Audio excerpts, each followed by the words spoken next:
El principio de consistencia financiera es uno de los más importantes y fundamentales para interpretar las cifras de las compañías. Este principio nos indica que los activos corrientes, que vemos acá en amarillo, únicamente en la flecha que nos indica acá, deben financiarse únicamente con pasivos corrientes. Es decir, todo lo que sea corriente, las cuentas por cobrar, los inventarios, deben financiarse con pasivos en el corto plazo, proveedores, pasivos bancarios de menos de un año. ¿Qué nos dice el principio de consistencia financiera con respecto a los activos fijos? Que los activos fijos deben financiarse, aquí lo muestra esta flecha, con pasivos a largo plazo y con patrimonio. ¿Por qué financieramente debe ser así? Puesto que los activos fijos supuestamente o supuestamente no, se tienen en la empresa para que generen caja, flujos de caja por mucho tiempo, 10 años, 15 años, 20 años, y financieramente si ellos producen flujos de caja a largo plazo, ellos deben pagarse ellos mismos. Lo que no se puede hacer jamás de los jamases es que un activo financiero, una maquinaria que cueste $1.000.000, $2.000.000, sea financiado como lo indica la flecha roja con pasivos corrientes. Ahí estaríamos violando tremendamente el principio de consistencia financiera, puesto que un pasivo, con un activo fijo tan costoso, lo vamos a financiar con un pasivo corriente a menos de un año. Imagínese usted pagando $5.000.000 en un año, nos conllevaría a estrangular la caja de la compañía. Esta opción está totalmente prohibida en los negocios, que un activo fijo se financie con pasivo corriente. Lo que sí es que estos activos fijos se deben financiar con pasivos a largo plazo y con patrimonio. Ahora, lo que sí se puede presentar es que los activos corrientes se puedan financiar con fuentes de largo plazo. Cuando tenemos problemas de caja, que tenemos problemas de que siempre tenemos déficit de caja, ya los pasivos corrientes no lo debemos financiar únicamente con los activos corrientes no lo debemos financiar únicamente con pasivos corrientes, sino nos lo llevamos a largo plazo. O sea que los pasivos corrientes es posible, para evitar presiones de caja, que lo financiemos con pasivos a largo plazo y patrimonio.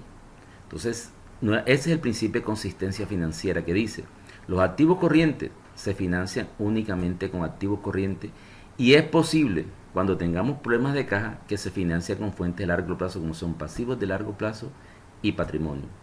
Y los activos fijos únicamente se deben financiar con pasivos a largo plazo y con patrimonio.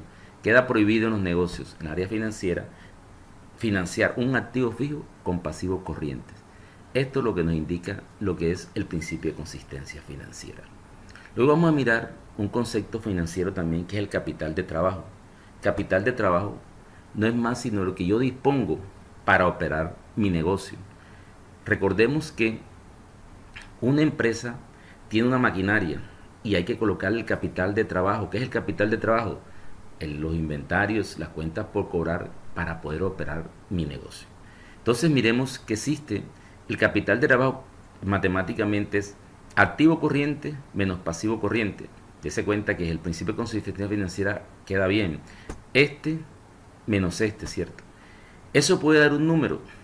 Si el número es mayor que cero, por lo menos, si cuando yo resto activo corriente menos pasivo corriente da un número, por lo menos 50, ¿qué significa que el número sea positivo, mayor que cero?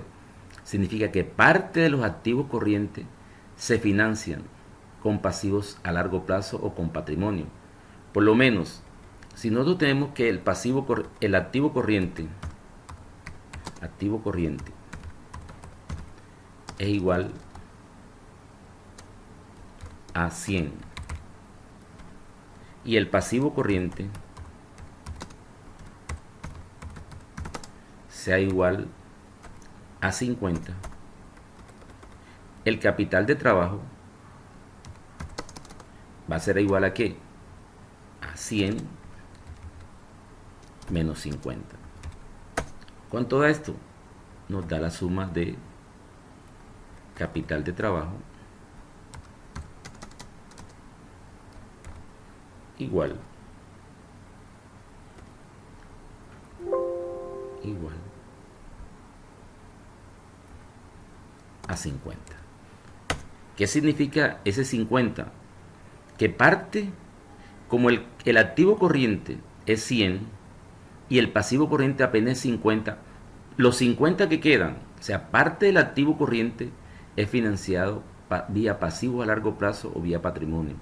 Esto no está mal, significa que la empresa básicamente prefirió que parte de sus activos corrientes sean financiados con fuentes de largo plazo para evitar presiones sobre caja. ¿Qué pasaría si hubiera dado cero?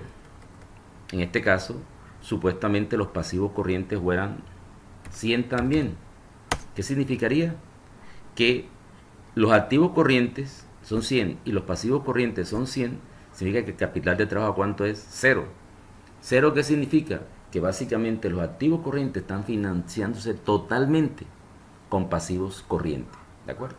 Ahora, también puede suceder que el pasivo corriente no sea 100, sino 200. ¿Qué sucede cuando el activo corriente sea 100 y el pasivo corriente sea 200? Entonces miremos.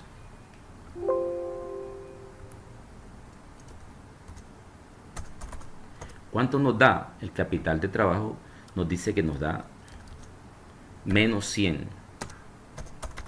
¿Qué significa esto? Que parte, si apenas el capital, el activo corriente son 100 y el capital de trabajo, el pasivo corriente es 200, ¿qué significa? Que el resto de los otros 200, ¿cierto? El resto de 200 pesos, de 100 menos 200, que son 100, ¿qué financiaron? Financiaron los activos fijos, que sería un error gravísimo desde el punto de vista financiero. Entonces, ¿qué nos da? Que el capital de trabajo, cuando es menor que cero, ¿cierto? Como en este caso menos 100, significa que parte del activo fijo lo estamos financiando con pasivos corrientes y eso es un error tremendo desde el punto de vista financiero. Siempre el capital de trabajo siempre debe ser mayor que cero o igual a cero, pero nunca debería ser menor que cero porque estaremos financiando capital, activos fijos con pasivos corrientes y eso es básicamente un error desde el punto de vista financiero. Ahora pasemos a analizar uno de los principales indicadores financieros que hay, que es la liquidez. Bien. La liquidez, ¿qué es? Aquí está la definición. Es la capacidad que tiene la compañía, la empresa, de cubrir sus compromisos en el corto plazo. ¿Cuáles son esos compromisos en el corto plazo? Pago de nómina, pago de proveedores, pago de impuestos.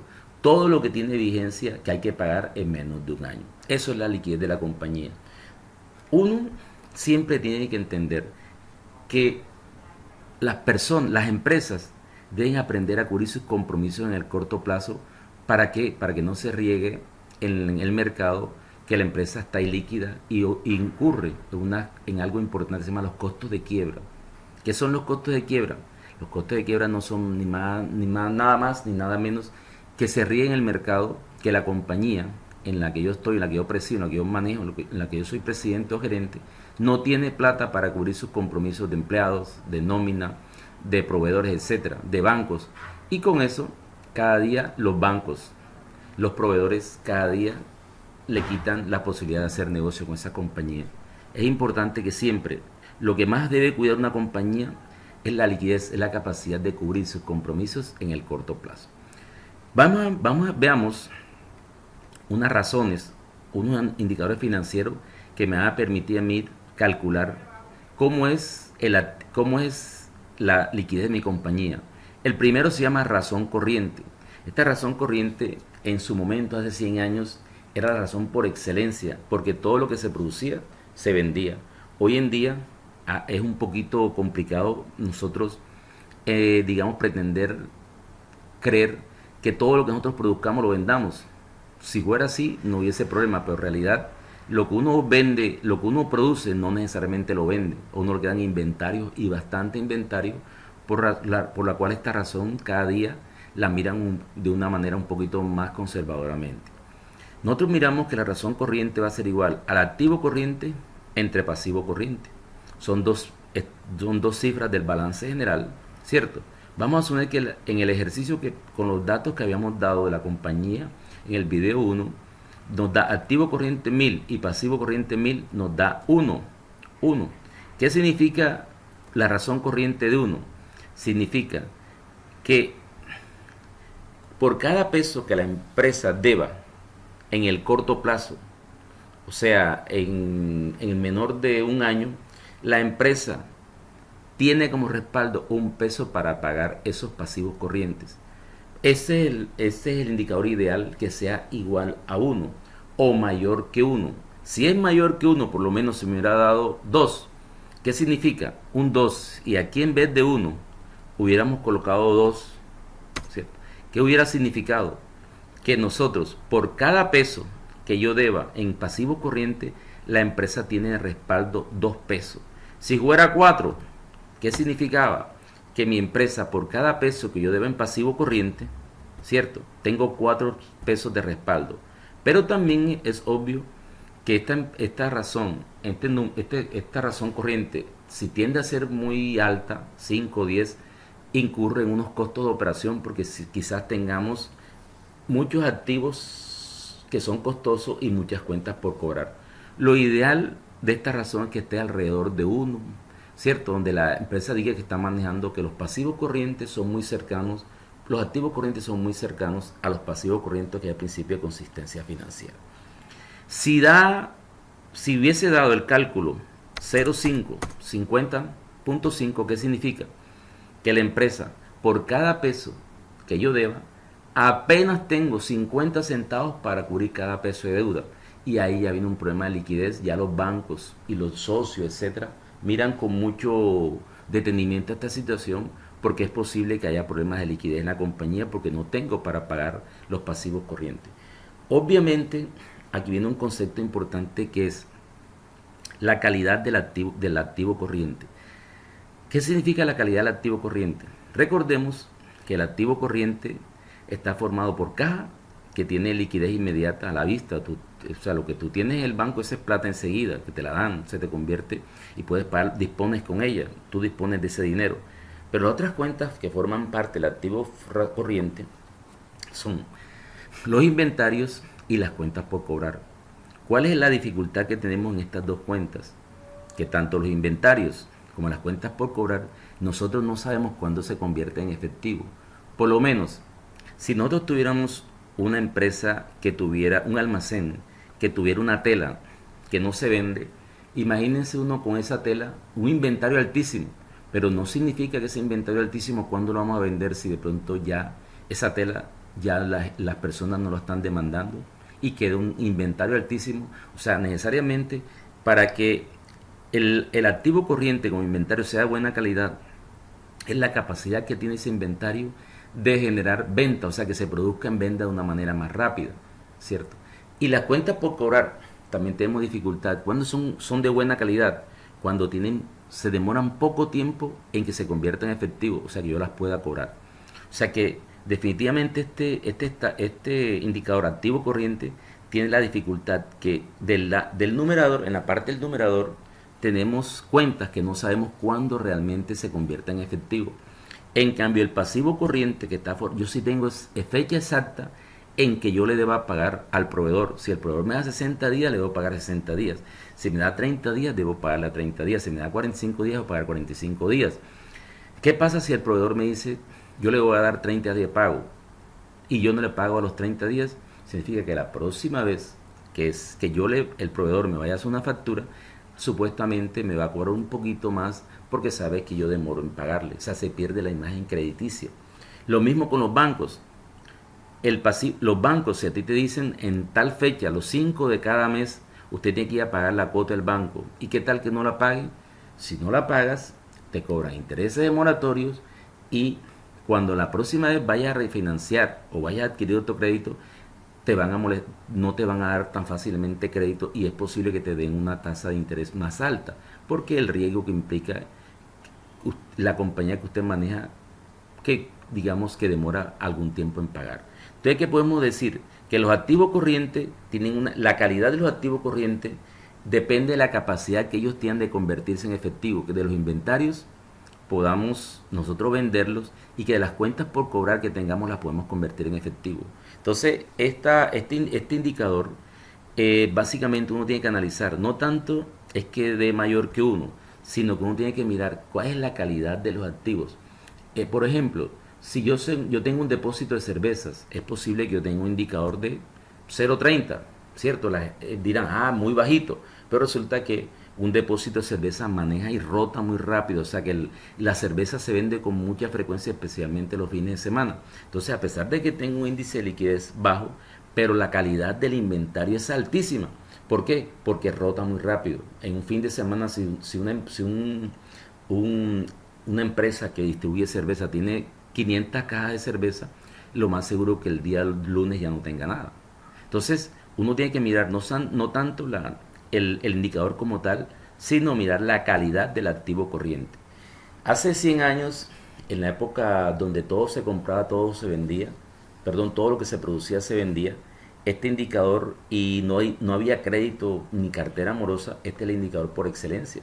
En la época de Ford, de Henry Ford, donde ese era el indicador por excelencia, el índice de liquidez que nos daba, o la ración corriente que nos daban otros, ¿cuál era? El índice de liquidez. Hoy en día, esta razón hay que complementarla con la calidad que tienen los activos corrientes. Esta razón corriente, por esta razón fue modificada y nos condujo a la prueba ácida. La prueba ácida, ¿qué es? Es la misma razón corriente, pero en el numerador al activo corriente le quitan el activo corriente que tenga de menor calidad. Generalmente el activo corriente de menos calidad, o sea, el que demora más en convertirse en efectivo, son los inventarios, ¿cierto? Pero podría ser también las cuentas por cobrar, porque matemáticamente hay que saber buscarlo, que eso lo vamos a hacer en el siguiente video, donde aprendamos a buscar la rotación y los días de inventario, días de cuentas por cobrar, días de proveedores. Entonces, en este caso, vamos a asumir que la prueba ácida dice 1000, se calcula 1000 menos los inventarios son 500, entre 1000 da 0,50. ¿Qué significa eso? Significado que a la empresa, por cada peso que deba en el corto plazo, cuenta apenas con 50 centavos de respaldo después de haberle quitado el activo corriente menos líquido, que suponemos que es el inventario. Con esto vamos a andar, por fin finalizamos el análisis de estos dos indicadores, y en el siguiente video vamos a mirar lo que es el ciclo de caja, lo que es el ciclo efectivo, lo que son las rotaciones y los días por cobrar, los días de proveedores, días de inventario, que nos dicen más, digamos, de una manera con más certeza si hay problemas de liquidez o no liquidez. Hasta pronto.